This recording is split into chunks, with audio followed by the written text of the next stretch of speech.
Hello, and welcome back to the Shadow Work Library. Today we are talking about, part of it is about anxiety. What is the purpose of anxiety? Is there an evolutionary purpose to it? We all kind of feel it sometimes, so what is it even? Well, what if what we experience as anxiety is actually creativity ready to be transmuted into form and story? And that's where my next guest comes in to help us out with. His name is Cady. He's the global brand ambassador for Reddit. He's also a mystic and a marketer and a maker and magnificent and all the M words. Will is another musician that I've met along my travels that really made a lot of life make sense for me with one of his songs, just like Nako, who came on earlier, came to me in a psychedelic experience. And so, God, I love having this podcast because it gives me a reason to connect with these people. So, the way Will explains creativity and the role that it plays in our culture is fantastic. He has a new book coming out, I think later this year. So if you're listening to this now, we're in August of 2023. You won't be able to read it just yet, but he has pre-sales going on, and I'll link to that in the show notes. And along with that, Will and I are partnering up to be part of a panel in South by Southwest, which will be next year, on the role of creativity or the role of psychedelics in the creative process, along with Rick Alexander, who is also on the show. So what would be awesome is if you could vote on our panel. I'll put a link to that in the show notes as well. Part of the selection process depends on voting, so that would be super helpful. And I'll also link to his other panel or other presentation where you can vote on that. And I don't know the title of that. Let me actually look it up. All right. Yeah, it's called Creativity Unleashed: How to Turn Big Anxiety into Big Ideas. So yeah, let's just dive right into this episode. Enjoy this podcast with Cady. I met you 8 years ago through your music. Didn't meet you, but I felt like I met you. And my friend was bringing me into a mushroom ceremony. It was my very first one. It was my inaugural experience in plant medicines. And he put together this playlist for me. And yours was the song that like did it. You know that song when you're in ceremony, you're like, this makes everything make sense. And it was What Fills the Gap. And I just have to start by thanking you for that song. Thank you for the message that you sent me about that. I really had to sit with that for a bit. And I think that, like you had mentioned, that you went on to use that song in the moment of catharsis in different retreats that you were leading. And that was really powerful for me to read. Any artist that creates anything, that's it. That's the why. And it was just like this like torpedo that you sent through the internet that just like hit me, and it was just like a love bomb. And I just had to like sit down and fully appreciate what was coming my way in that message and go back to the version of myself that had made that song so long ago and tell him that he was seen and heard. It's really special. Thank you. Oh, yeah. Thank you for coming on and for saying that. What version of you were you when you created that song? Where were you in the world? What were you up to? That was 2012 me.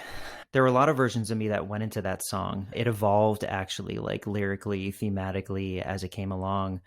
But I was living in Boston at the time, and it was a creative and spiritual high point for me. And I was really pulling back the veil on a lot of elements of the human experience. And as I understand it, that's what 2012 was for a lot of people. Wow. So it was this record that I put out called the Awake EP, extended play, just like a short sampling. And on the cover of it, I had this photo of my hand where I was writing in Sharpie marker the word awake every day, because I was very intensely involved in my lucid dreaming practice. And that was my reality check. I would see the word awake on my fingers, and then I would try to push my finger through my palm. And that was a way to try to see if I was dreaming or not. And looking at your hands is an important practice for that. And then like doing things that you're basically like physically not able to do is a good signal that you're dreaming. And so in those dreams, I was really going deep in terms of discovering consciousness, discovering spirit, and all of that. And it was very important for me to channel that into my music. I'd been part of a pop rock band for a while, and a lot of my own songs were largely like guys singing about girls. And I was ready to evolve to a bigger catharsis in art and music that came from having a sit with the Zen master that taught my father, where he asked me a series of questions about who I am. And when I said I'm a musician, he said, "What do you write about?" I was like, "I don't know, like girls and stuff." And he's like, "That's what you write about?" I was like, "That's what I know." And he was like, "Do you?" And Oh, he really shoot. challenged me. And then he just looked me dead in the eyes and he was like, "If you're going to make art, it should seek to express the truth." And he was a very important figure for me. He was my dad's teacher when my dad went through Renzai Zen initiation to become a priest. And when my dad passed away, I was in this deep place that I wouldn't call a dark place, but I was wounded and I was open and I was exploring. And that song, which is very much about dreaming and what the truth of our reality is, was the expansiveness that I found that healed me. And I find that a lot of healing comes from finding that expansiveness where the sense of restriction and challenge and problems that you have all of a sudden gets contextualized in something much larger.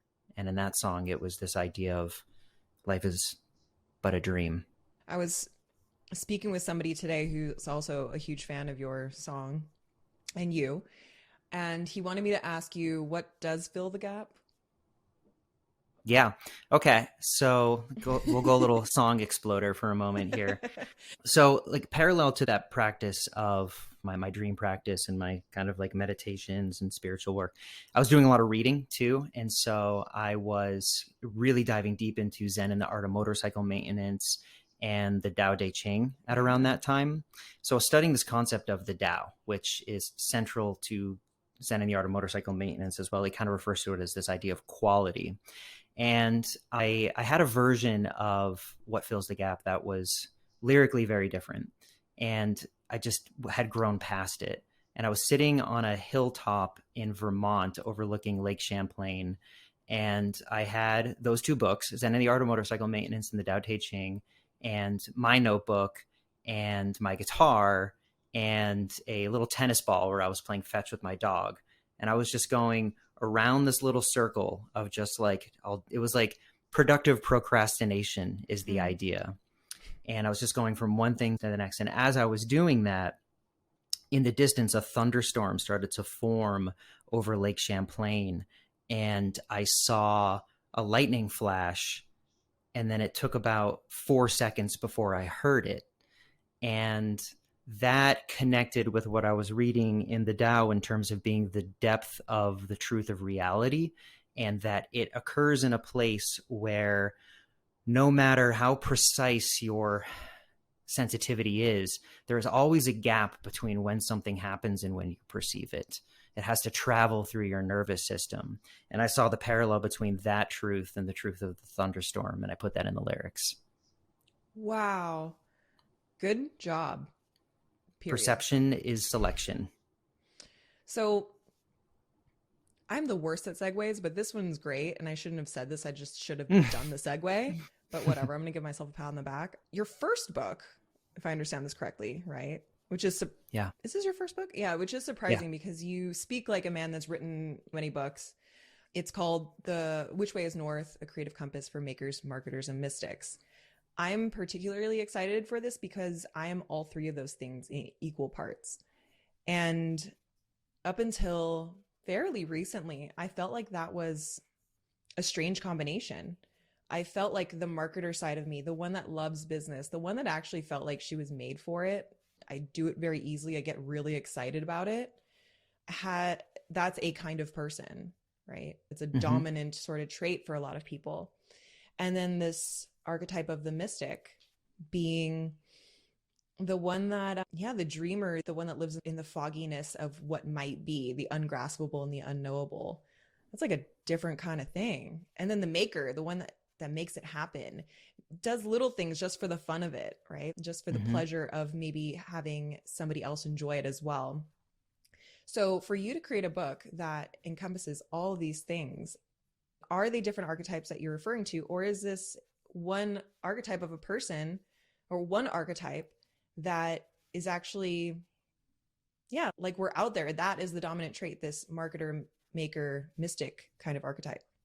Yeah, through the process, I arrived at an understanding that the mystic sees, the maker makes, the marketer shares.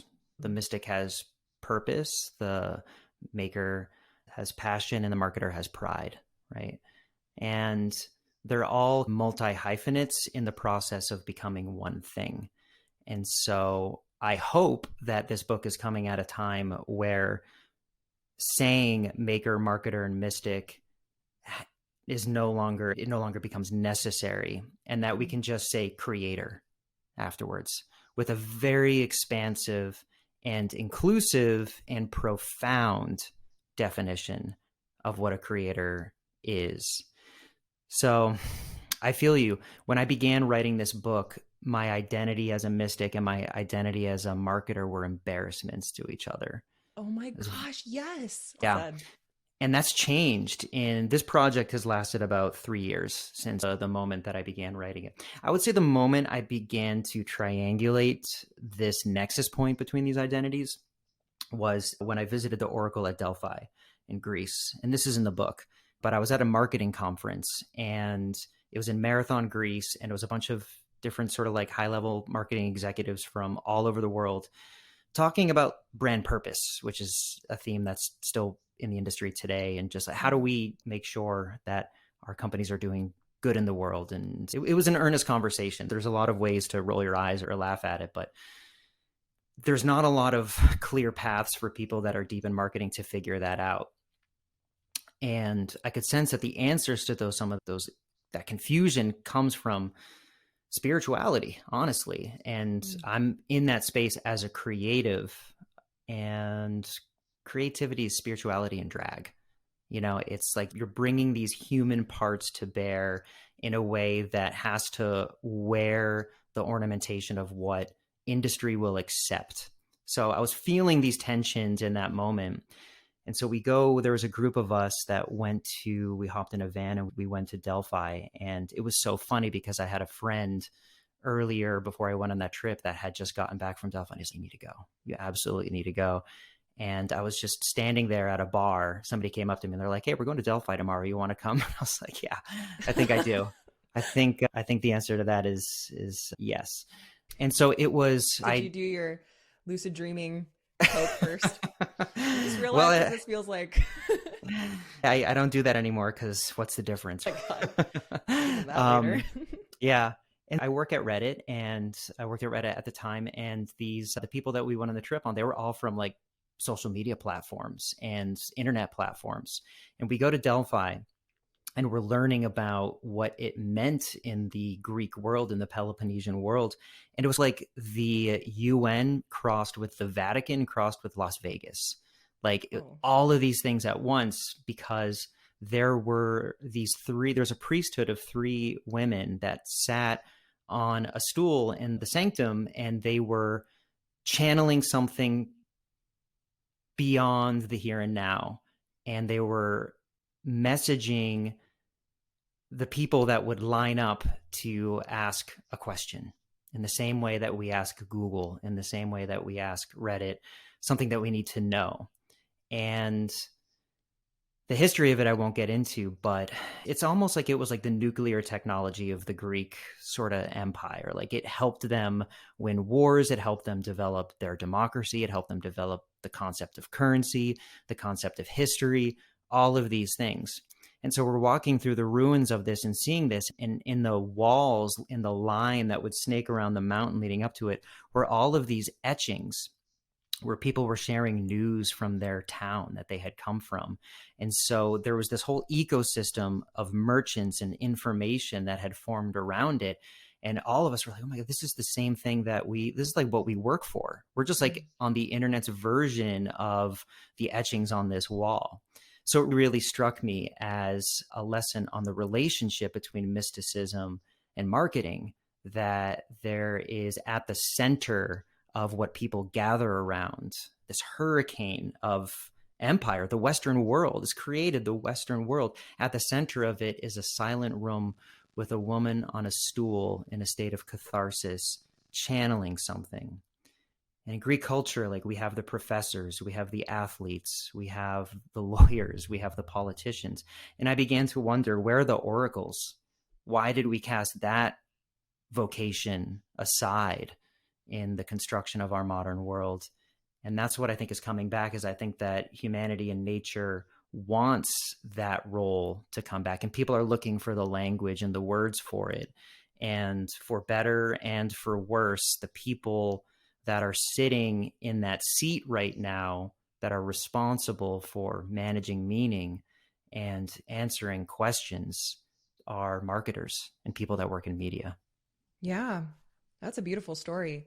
So that was a part of a conference that you went to? Is this is clearly like a This was a side venture, yeah. And it side was, venture? Okay. yeah, So it's really interesting that we're having this conversation. I actually was remembering our timeline, our very short timeline of communication.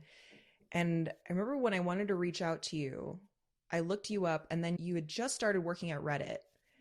And how did you get started in Reddit? You were the Karma yeah. Labs. Did you start there? That's the other thing, right? There is a connection point between my song, What Fills the Gap, and this book, Which Way is North. And it is that I was deeply in student loan debt because Berklee College of Music is a great school and an expensive school. And it put me on this path where music was not viable, because I also released it in like 2013. And as far as like the options for musicians to really make a reasonable living, like this is before influencers, this is really right at the early phases of YouTube and whatnot. And I was like learning how to go viral and be a what we would call a creator today, but that word didn't exist and that career didn't exist back then. So I ended up just trying to get any job that I could, any job. And that path took me basically down marketing. And I understood Reddit and Fark and YouTube and Twitter. I just understood these emergent social platforms because I was a freshman in college in 2004 in Boston. And so that was when Facebook began. It was only Boston universities in 2004. You had to have a college email address to access them.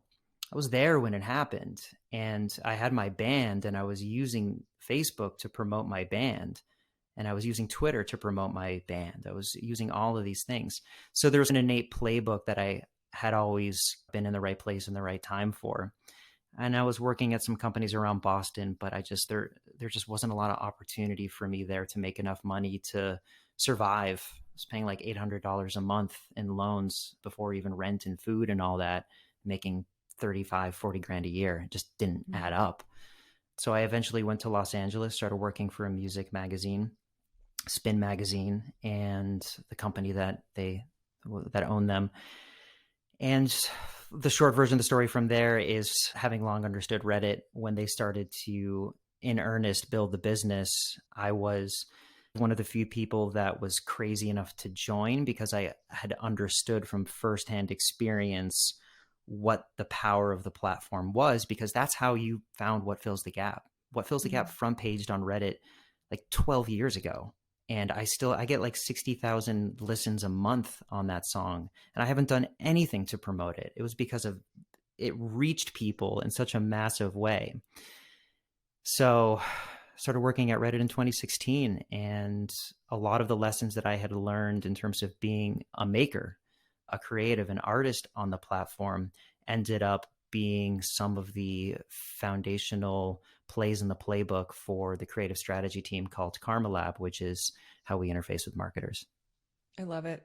You and I have so many through lines in our story. 2016 was the time when I was judging hardcore my marketing past. It was a point where I felt like I couldn't do that anymore because it was too structured. It was too based on sales. It was too something.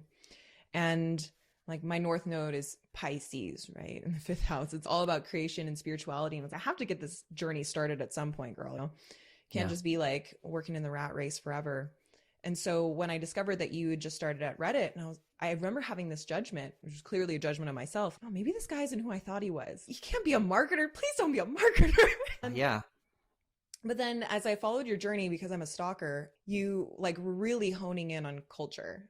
And one of the things, the only thing that kept marketing sacred for me throughout this whole thing has been culture. And it was my journey to Boston actually for a HubSpot convention in like 2012, Wow. where they did their, I think it was Dharmesh, who was the CTO of HubSpot at the Hmm. time. He might still be. He presented his culture code for the first time, and it just blew my mind. It was the first time I understood company culture to be something more than integrity, loyalty, and determination, or whatever that is written on the wall in the hallway. Coming from a corporate stint, company culture was just you show up to work early and you do what you're told, and that's culture, right? But when I heard him give this talk, something clicked in me. And I don't know if he had said this purposefully or if I was hearing something else that was not even being said in the room, but just downloading it, that culture can be, is everything. And that's what set me on this path of understanding that marketing is the most powerful tool, one of the most powerful tools I have. Don't cast it aside out of your own judgments. And so as I moved into this awareness of my creativity and embracing it for something that wasn't needing to be productive, at least not at the time, but more exploratory and not placing judgments on that, I came across a lot of anxiety. And you have been known to say that, what is it? Anxiety is creativity ready to be transmuted into form and story. And so when I heard you say that, it's like, that also really clicked for me. I've heard a lot of descriptions of what anxiety is because so many people have it. So if we subscribe to that, that also implies that all of these people are being called to some form of creativity, which I think is really cool. So I would love for you to expand on that a bit. Yeah. It's really helpful for me to hear you describe your encounter of how I've been in the world, because that is validation of an anxiety that I would carry in my head of I put so much spirit into my art and then I go into marketing. I'm like, how are people going to feel when they see that? So that's like a confirmation of, yeah, that is how it presents. That is, I think, an important place to start in the anxiety conversation, because there is, you mentioned astrology briefly. There's a book, Cosmos and Psyche by Richard Tarnas, that I read that talks about a couple of different arcs that we have in our life. There's a lot of, in like pop astrology, there's the idea of the Saturn return, right? When you turn like 27, 28, and you revisit the foundations of what your life is supposed to be. And I think that there's a lot to be said there for that time period in everybody's life. This book talked about another time period that is related to Uranus and your chart and your like late 30s and early 40s. So it's the window with which you can begin to do your great work. Mm. And the mythic undertones of it, at least the way that I've experienced it, is it's like in your 20s, you meet the dragon. And then when you get to 40, you slay it. And so that's what I experienced. Is I had been pursuing a path of music creativity for 15 years. And then my father passed away. The foundations of my family completely crumbled around me. My band fell apart, and I was propelled deeply into debt that was forcing me into a capitalist system that I didn't want to be a part of. I got my ass kicked. And even like even that song and the record that it came on, what I released was not the version I wanted to release. Somebody robbed my car and stole my notebooks and my laptop, and all I had was just a demo version of it. So it was like on all of these different fronts, like it was just, I felt like I was under attack and I needed to figure this thing out and get out of a hole. So I didn't go down the path that I wanted to go down, and I was full of anxiety. And money is a really big face for that mythic anxiety of that dragon that I ended up contending with. And to be now in this stage where that mythic journey talks about of going to your 40s, I feel like I'm ready to take on that dragon, and not to slay it, but to heal it, right? Mm. Like in the kind of like mythic archetypal Joseph Campbell stuff, like when Star Wars is a very archetypal movie, and when you have Luke falls into the pit, he ends up killing that monster. That's what it was in the 80s. But then in the new trilogy, when Rey falls into the pit and she encounters the serpent, she doesn't kill it, she heals it. How cool is Mm. that? So Mm. I think that as much as it pissed me off to go down the path that I ended up going down, it's a really powerful path for me to have gone down, because what I am doing with this book and what I've been able to do with my career is transmute the anxieties that I have about money, about the systems of media and marketing, and turn them, switch their polarities as best as I can in my world into creativity. And that feels like a better calling for me than trying to stay away from the whole thing. To go into it and try to raise its frequency is really life affirming. So that's on a mythic level.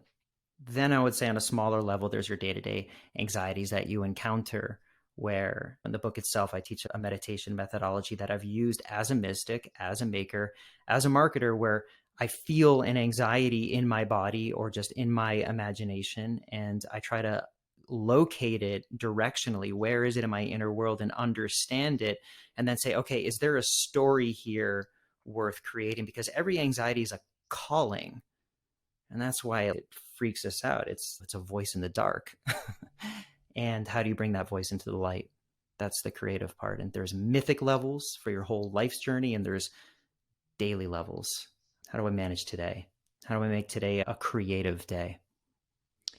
What would you say are some false, some current false representations of creativity that we see today?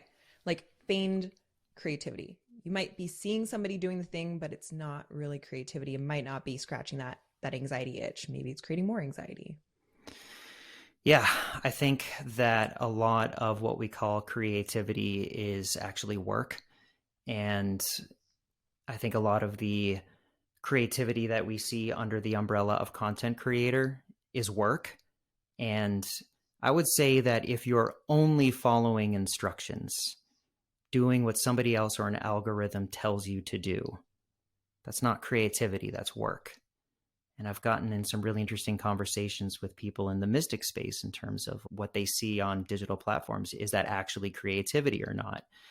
So they've moved my sentiment on that quite a bit as I've considered what they have to say.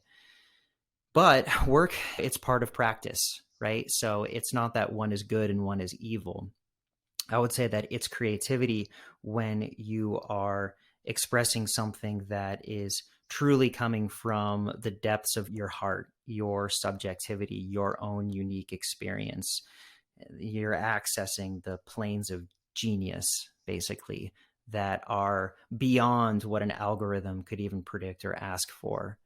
And so, even in the daily demands of working in marketing and following the instructions of a brief that a brand gives you, or being a content creator and trying to chase the dance or viral trend that everybody's doing right now to get a following, within that, there's always room for a little bit of surprise. And that surprise doesn't come from a logical place, it doesn't come from the head, it comes from the heart. And that is the creative part. I think we're Mm. in a time right now where we're really preparing to parse the definition of what is creativity masquerading as work, and what is work masquerading as creativity. Because my whole career in marketing that I had to get dragged into kicking and screaming, I thought that was work, but it's like the most creative thing that I've done. Because as far as being of service to doing something meaningful in the world, if I was just focused on my own music, I don't know if I would have had the opportunity that I have today to even be in this conversation. I love that. Could you recount what it was that your conversation with the mystics did change about your current understanding of of that? Yeah, it was a crystal shop trying to figure out their social media strategy. Oh my God. That's awesome. Yeah, and that was at the center of it. It's, do we trend chase or do we go full spirit? And that's another thing in terms of a cognitive shift that I would like for our culture to make is, for something to be right, something else doesn't have to be wrong, right? You Mm, can do both. You can exist fluidly on a spectrum between the possibilities of those two poles. great. Would you say that virality, something going viral, is creativity? Like there's something about that thing that millions of people are like, yes, this, and versions of that that have been created before just like less creative. Do you think that it's scaled that way in terms of numbers? That what is less creative? Could you clarify that?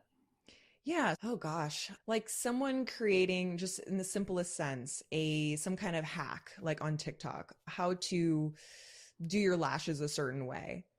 Yeah. Hundreds of people may put that out there, but there's some person, and I'm thinking more like the unknown people, not somebody that already has a lot of followers, but some person creates this one thing that maybe has been done before and then it goes viral.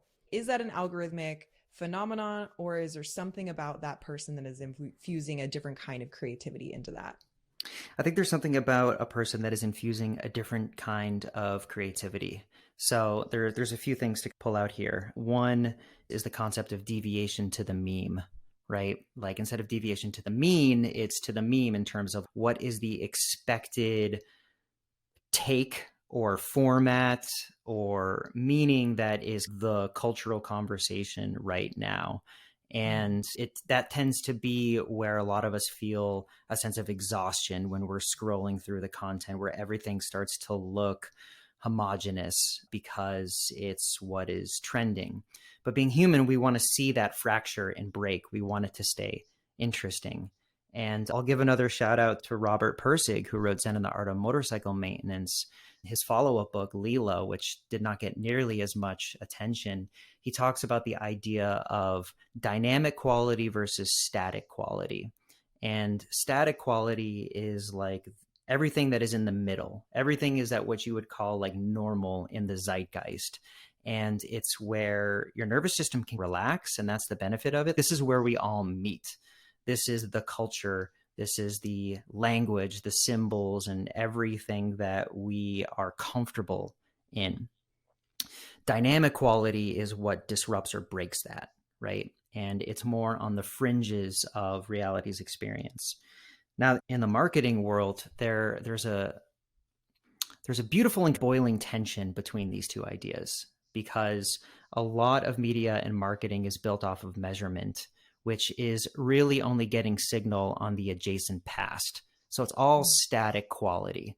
And that's where a lot of empires are built, is on the firm ground of what we know to be true. Art happens in the adjacent possible. It happens in dynamic quality. It happens, that's where virality comes from. And so that's a place that I've been able to play with, where because of being now like self-ascribed and announced as a mystic and a maker in this marketing world, and at a place like Reddit that operates this way, catalysts are showing themselves to really be a better predictor at times of the future than the measurements of the past, because Mm. these trend lines just get blown to smithereens when COVID happens, when somebody skateboards and listens to Fleetwood Mac while drinking cranberry juice. Like it just, the conversation all of a sudden changes in a catalytic kind of way. And that's the sort of virality. And that's the creativity, is like it comes from this place of surprise me.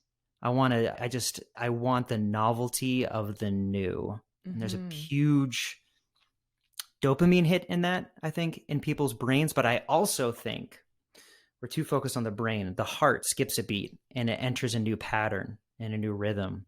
And so then, like, I'll say, when you look at like drum circles and context of like improvisational jazz and music or anything, the static qualities, the groove that we're all in on. But when you play Every now and then, somebody will come in with a new lick or a new rhythm or a new idea, and then the whole system changes around that because the old idea got a little boring and this one is a little bit exciting. So that's how humans operate, is in the oscillation between those two poles. Oh, I really like how your brain works. This is great. This is so good. Okay, so I'm going to role play here for a second. Okay. So, tuning into a lot of the listeners to the show are they teach yoga or they're artists or they're doing some kind of social impact work. I would say they're the healer types, right? Yeah. And I'm categorizing people into types, which, whatever, that aside. But we're And role then playing. yes. Then there are people that listen that are coming back to spirit or Yeah. perhaps rediscovering it for the first time since they were kids and weren't jaded by beliefs and whatnot and dogma. If I could speak from the healer's perspective, they have this attunement to the flow, which helps them create their art, which helps them heal, which helps them read energy and all of that. And then they have this task of marketing themselves because they're all business owners in their own way. And then that's when it's, do I use the trending music? I really hate this music. Do I have to post 3 times a day? Do I need a huge Instagram following? Like, then they start taking the courses. All courses are amazing. What's best practices, and that can put you in a box. And learning these courses are fantastic so you can understand what kind of box you can break out of. But that's a certain kind of problem, right? Then we have people that are lifelong business people that have tuned into this flow of just now moving past the skill set and now into this mastery where they just know instinctually what will be a good profitable move. And so they've broken out of the system and the best practices and they can be creative in that way. And then when they tune into their maker side or their mystic side, they're like that meme that I shared with you, the SpongeBob meme. Do I Yeah. pick up tarot? Do I get into astrology? Do I pick up religion? What is this? And they go into these best practices. And it's almost like these two people have these same problems, but just in different arenas. And so I did want to talk to you about tarot because one of the ways I access an altered state when I come into any of these arenas, when I'm feeling like stuck, which I think is what you were talking about around this expected take. When I'm feeling really blocked and I don't know what to do next, my go-to is the tarot. Now, I'm no master of the tarot and I read it in my own way, but I was wondering if you could speak to, let's say, the business person, the person who is looking to make marketing decisions. Sorry, if we could speak to the healer type, how can you make marketing decisions, things that feel out of the realm of spirit with something that is as old as the hills, something that they know? As old as the hills. I love that phrase. So, to the business person first, I would say, because it's simpler, I would say tarot is analog AI. And then just let them play with that for a little bit. So we'll toss that chew toy and then we'll talk to the healers now. So for the healers, it is a little bit more nuanced and there's a conversation to be had at different depths. So first and foremost, you can say it's a way to have a dialogue with your unconscious, because the mind is, if nothing else, a meaning-making machine. And every card in the tarot is abundant with meaning infused into it through the symbols and the architecture of its design. You lay those out on a table in a pattern that has its own design as well, and you're being confronted with a story that is going to be different than the story you've been telling yourself about who you are, where you come from, and where you're going. So you have the opportunity to go through thesis, antithesis, and a synthesis, where you can carry into that. Here's what I think is going on. And then let's say it's just random. You get another story that's here's a totally different story about what's going on. And your mind is trying to figure it out, make the meaning. Then you walk away and you've got to rectify that. You can't blame the cards. They don't have any skin in the game of your life. They're just cards on a table. So that, I think, is at a certain level where a lot of people can find some comfort in terms of, yeah, like I look in the mirror every day to make sure my hair is the way that I want it to look like. Why not do the same thing for your mind? And that's basically what tarot is. It's a mirror. At a deeper depth, digging in on that phrase, old as the hills, I mean, the tarot is a profound technology, a creative technology. And we don't know how old it is. We really don't. It, from our best traces, comes from Egypt through Europe, and we can trace it back to the time following the plague, basically. But these cards, the major arcana, there's signs that it comes from ancient Egypt priesthoods, the Book of Thoth, right? Mm. Deep, deep stuff. This is the history of human experience, not explanation, not dates, not names, not facts, but feelings. That these are the archetypes that you would encounter in your worldly existence for the minor arcana, or your cosmic existence in the major arcana. So a study of the tarot is a way to expand your mind and spirit to have a covenant with the collective of humanity that has always been. That's a really powerful practice to just sit with that every day. And even if you don't have a question, to just learn is an expansive process. And then in another layer below that, tarot is a closed system designed by mystics with very precise magic infused into it. And so when you engage in a ritual of laying out tarot cards, you are creating an opening for spirit to come in and speak. And I find that it always does, every time. So, how can the marketer, if you can role play now, how can the marketer archetype, the healer as the marketer now, utilize this in a very practical way? What spread would you use? What kind of question might you ask, and what application can be taken from that? A very simple one is a card of the day. So we have this tension that we talked about in terms of, are you creating for your heart or are you creating for the algorithm, the mind? And pulling one card for the day could be a way to receive instructions if that's what you need from the heart. And there's a trick that I chose to do with the book that I'm releasing, which kind of boils down to, don't say chakra. Just don't say it. Why? It's the operating system. It's the Mm. blueprint, but say it in other people's language. Meet them where they're at. So you showed Mm. me the Queen of Swords. I think that a mistake, in my opinion, mistake is a hard word, but something that I don't feel called to do is pull a card, and let's say it's the Queen of Swords, and then turn to the camera on my phone and tell everybody in my audience, here's what the Queen of Swords is. Now, I've done that sometimes in terms of helping with the social media on that crystal shop. But what feels truer to me and a better opportunity for this healer that we're talking about trying to market their business is sit with that Queen of Swords and say, what story does this compel me to tell today? So that's about the mind. That's about precision of thought. It's about the language that you choose. It's the element of air. It's quickness. It's adeptness. It's skill. It's flourishes. So for a yoga practice, right away, think about your transitions rather than your asanas, right?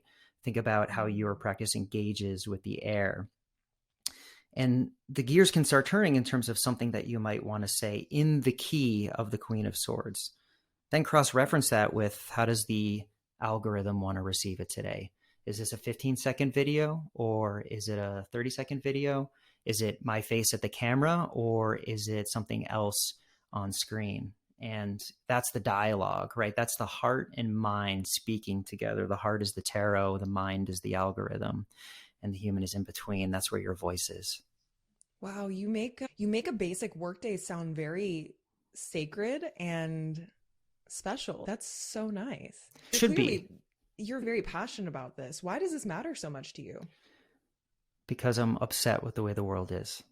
Oh, tell me more about that. We don't have to get that weird, but Yeah, I believe that we're headed towards a beautiful place, but I believe that we're stumbling on the way and getting bruised and bloody, and we don't have to. So I look at the state of discourse and culture, and I see how it is part of a process of moving past polarization and towards more of a fluid manner of thought, from binaries to quantum sort of experience. But it doesn't have to be so angry. And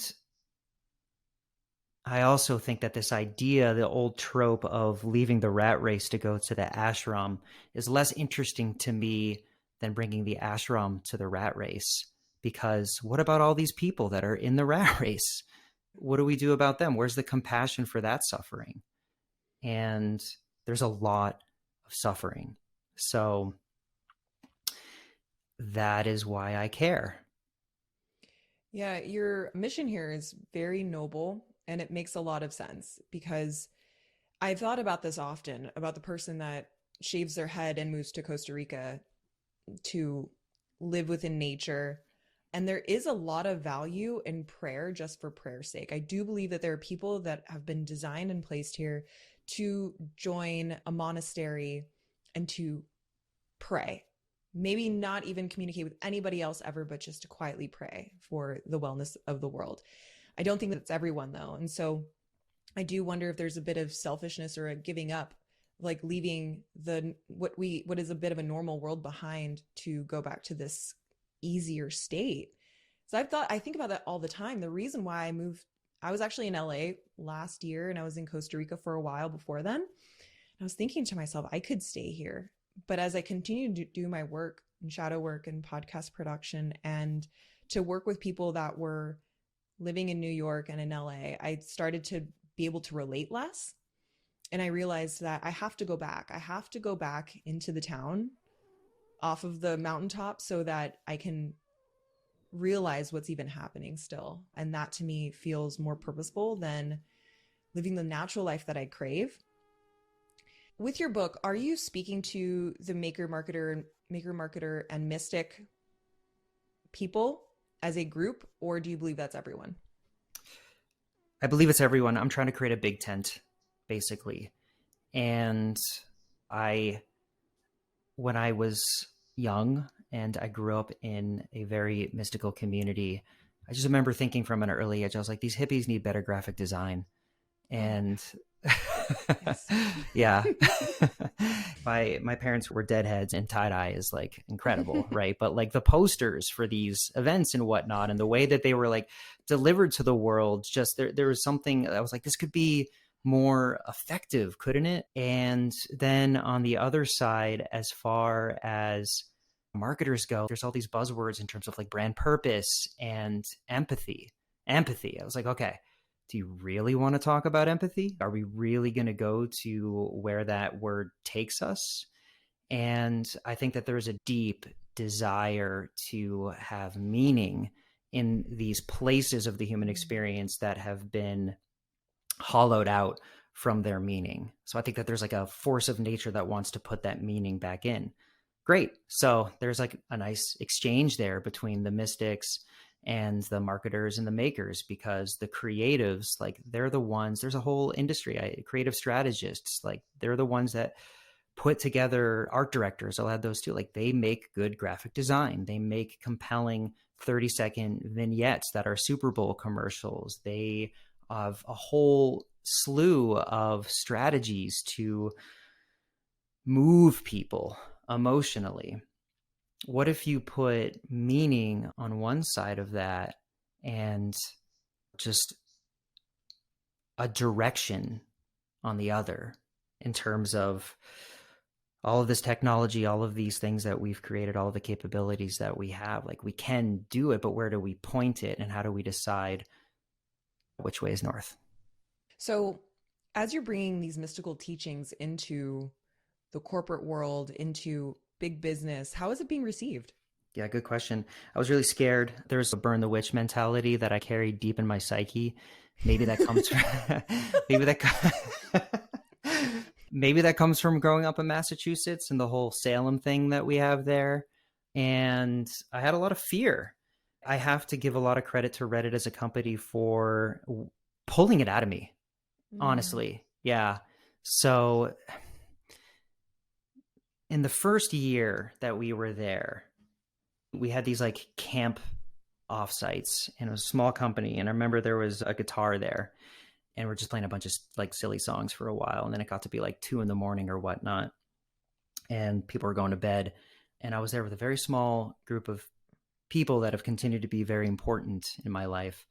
And they was like, hey, play some songs. And I don't really know other people's songs because on one level, just a little too self-involved. And on another, that's I'm a little bit more attuned towards that expression from the heart than from like the mind, right? It's the following instructions of playing somebody else's song. I legitimately struggle with that.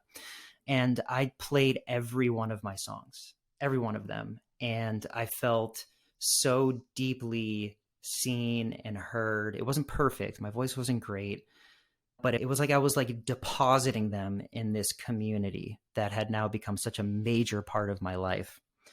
And then the next year happens and we do that camp offsite again. And a lot of things have changed. I've really stepped into this marketing persona, and there was a guitar again, and I'd become a manager of people. And a couple of them were like, oh, we heard you played some songs last year. Can you play them again? And I was like, yeah, sure.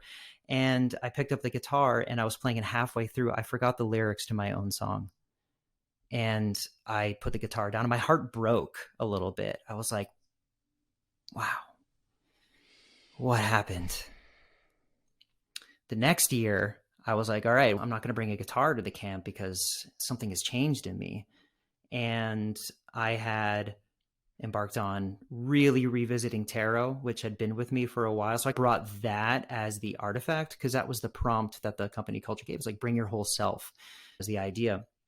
And I ended up just sitting on a table in a field and I was just turning over some cards to actually try to figure out why I forgot the lyrics to my own song and what that meant. And as I'm pulling these cards over, like I see like a shadow, and then I look up and there's a person like, oh, are you doing tarot? Can you do me?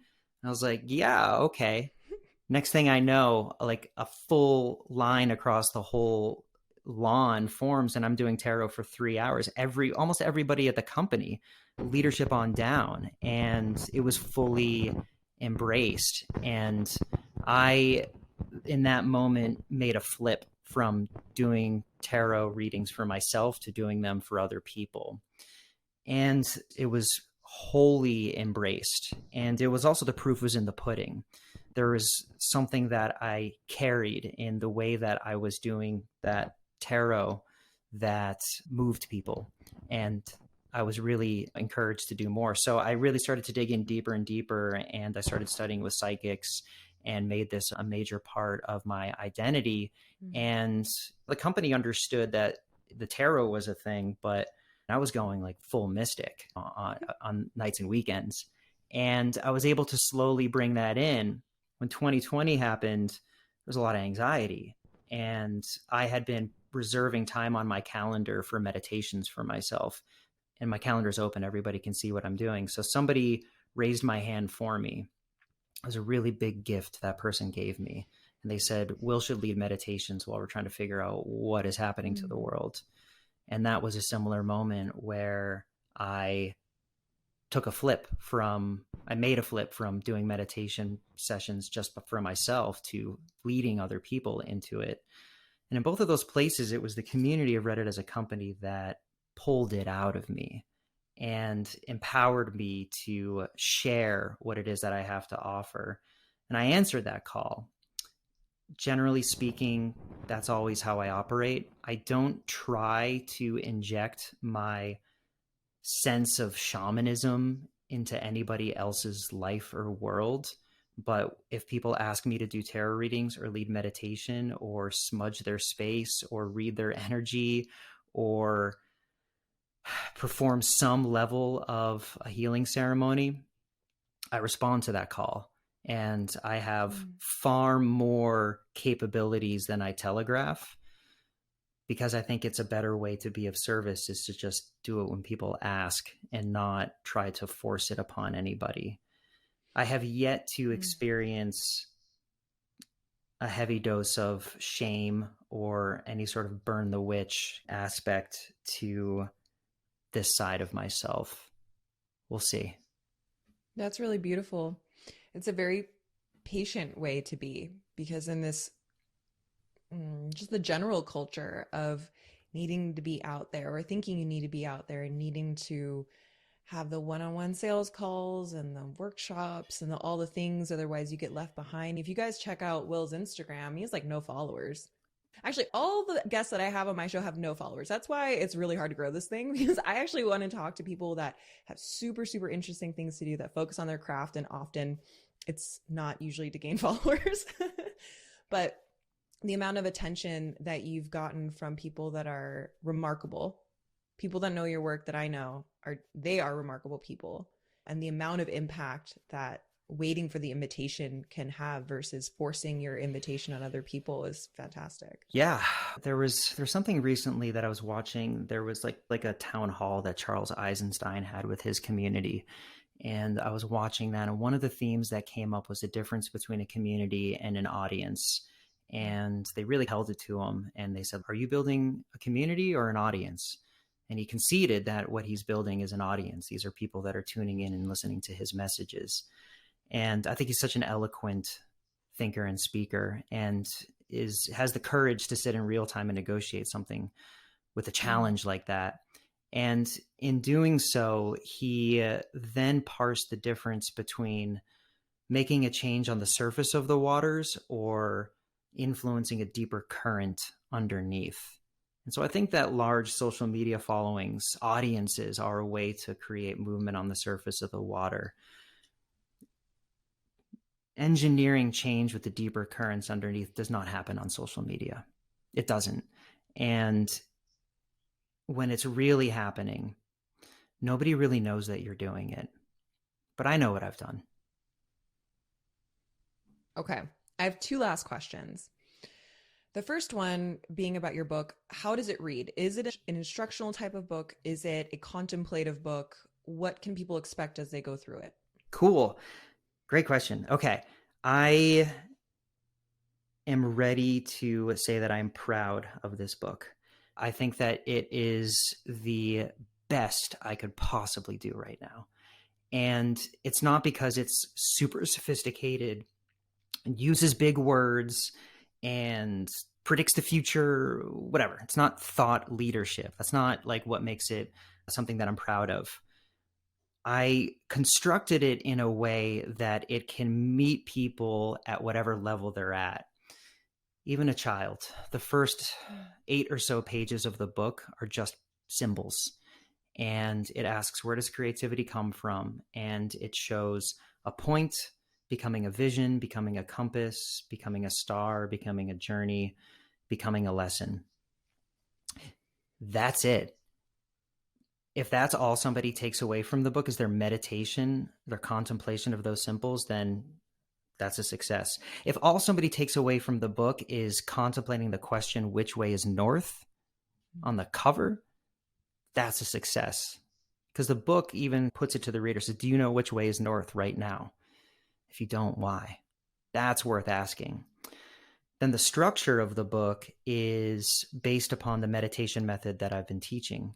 It's the 7 directions. What is in front of you? What is behind you? What do you receive to your left? What do you give to your right?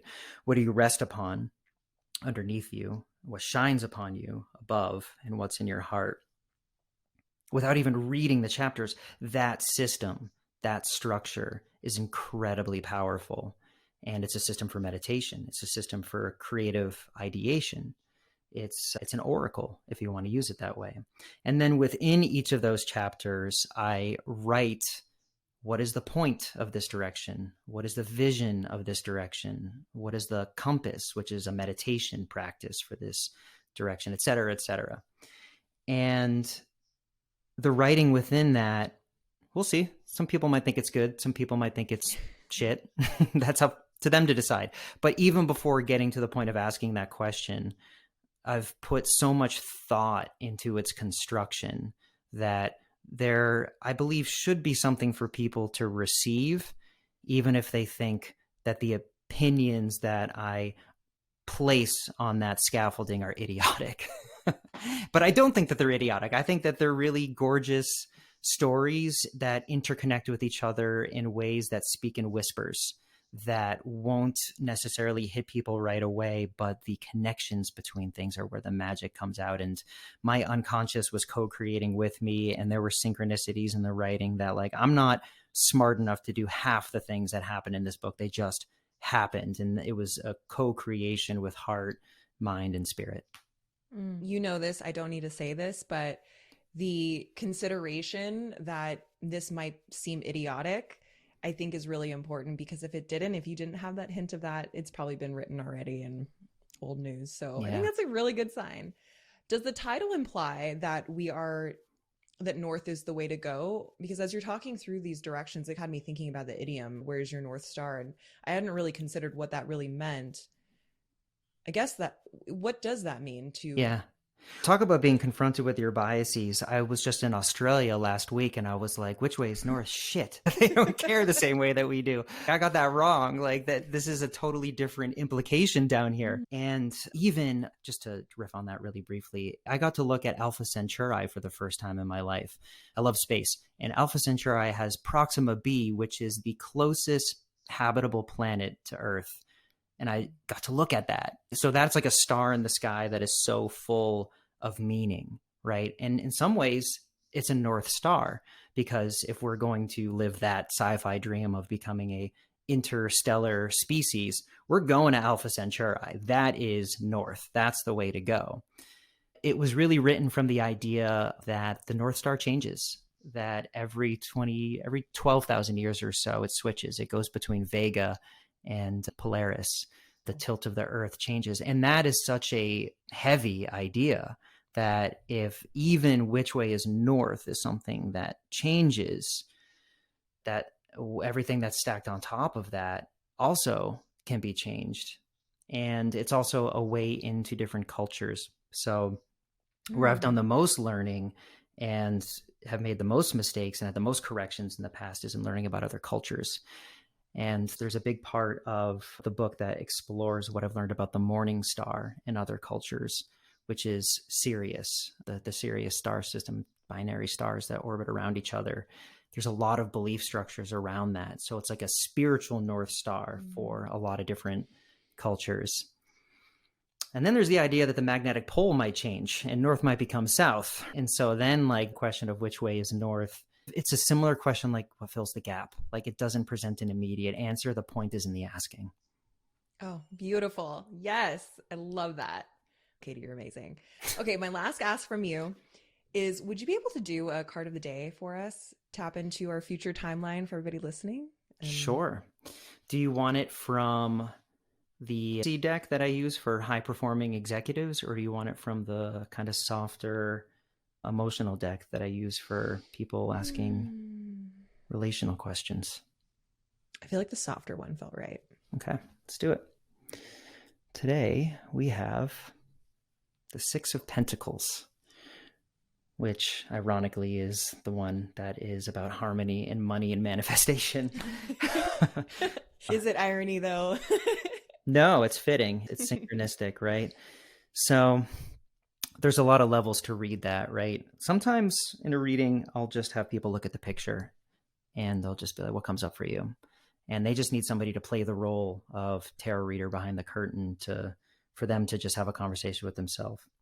But oftentimes I'll go deeper underneath. 6 is the number of harmony. In sacred geometry, the seed of life, these sort of 6 circles that are centered around each other. And so it's where things are in balance. And actually what's beautiful here is it has the scales on it, which are right behind you. Yeah. Yeah. And so what comes out of harmony is discernment, if you are keen enough to keep it. Because a balance in manifestation is not about having, but it's about being clear on how to weigh things against each other. There's a symmetry on 6 different sides. You know, thinking about this theme here of polarity and moving past polarized thinking, what if instead of thinking about right versus wrong, we had 6 different things to look between to figure out what is harmony? That's a good meditation for today. Thank you so much for joining me for this conversation. You're a gem, really. Like, it's been great to chat with you.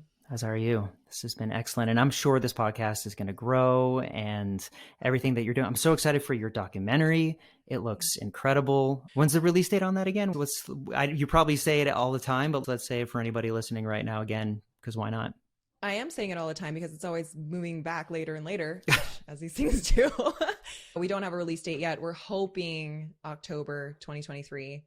So we had a miracle come in the other day. We've partnered with a big Hollywood director, Rich Thorne, he's been part of the Marvel series Star Trek. Like, he's been in the industry forever.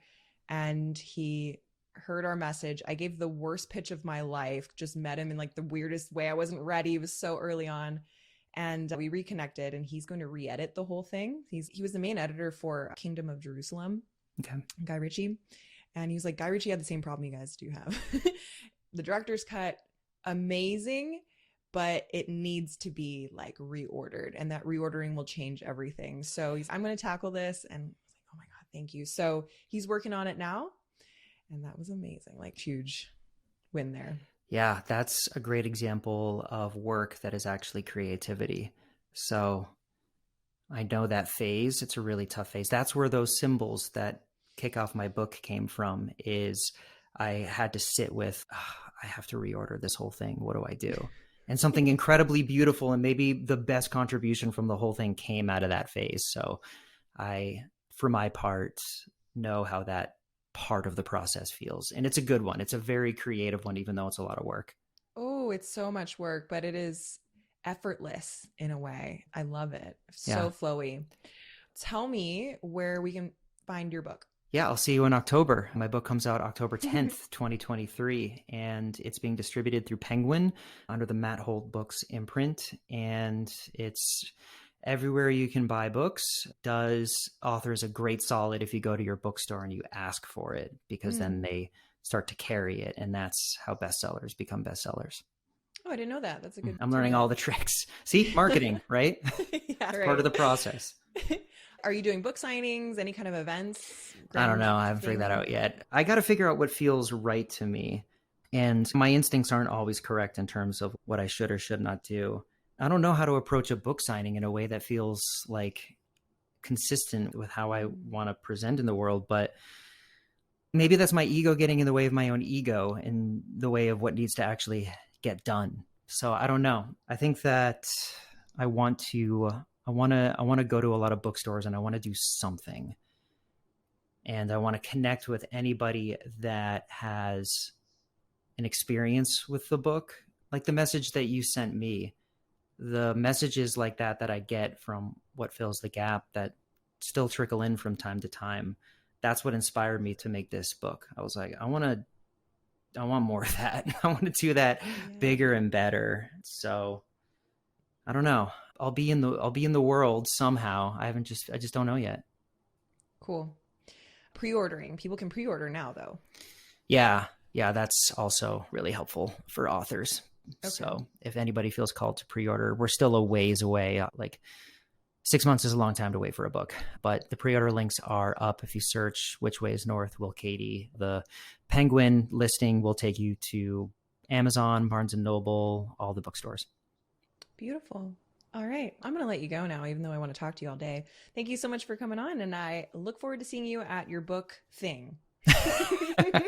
Maybe that's what I'll call it. Yeah, something's going to happen here. Yeah. It'll be designed well, though. I know that. The flyers will be amazing. Everything's TBD. I just ordered them, actually. Yeah. Oh. So they just say Which Way is North, and they're on seed paper that plants wildflowers. Of course. Of course. All right. Thanks, Will. Thank you.